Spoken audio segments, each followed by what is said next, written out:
Good morning from Wiesbaden, Germany. My name is Billy Reinstatler, and for HIWD 797 World War II History here at Liberty University, I explored the industrial mobilization for World War II.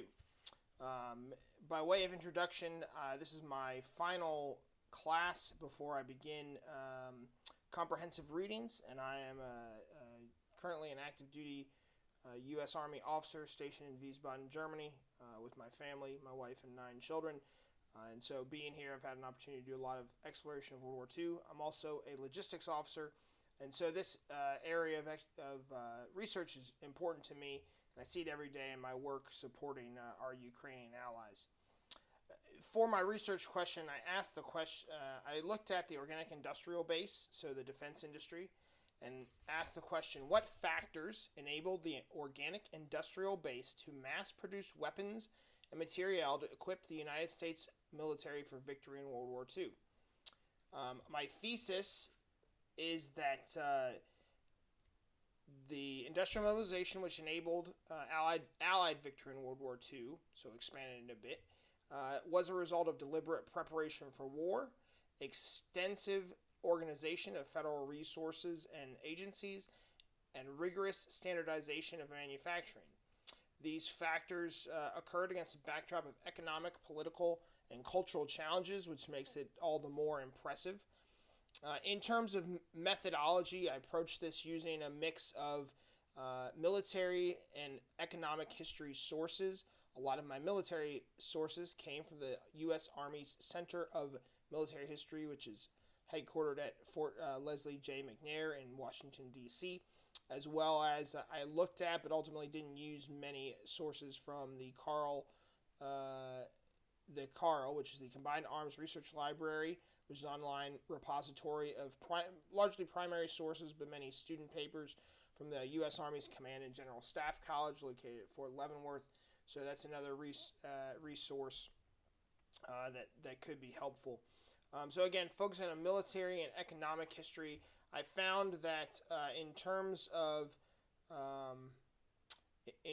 preparation for the war, I focused on the lessons learned from World War I, namely that there was some animosity between industry and the military, and that there was a constant struggle for control of production during World War I. So after the war, a few things happened. First, the National Defense Act of 1920 was passed, and that gave the authority to the Assistant Secretary of War to conduct war procurement planning.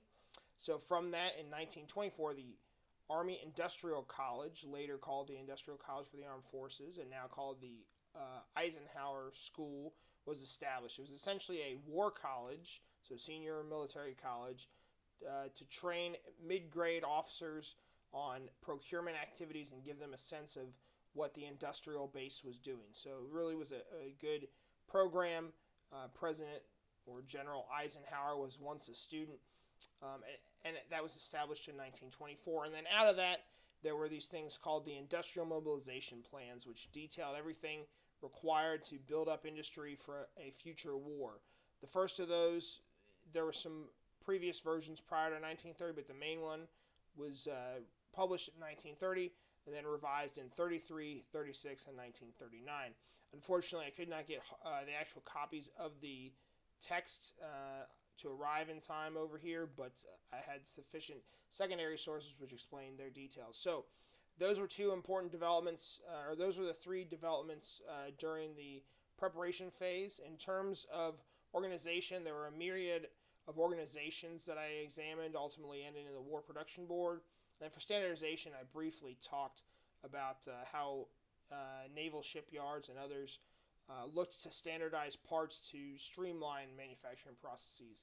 In terms of other areas for further research, I would like to do more on the industrial mobilization plans, and specifically, as well as look at some cultural factors that I didn't get a chance to explore, such as the role of minorities, women, African Americans, Japanese Americans during the war, and how they played a part in industrial mobilization.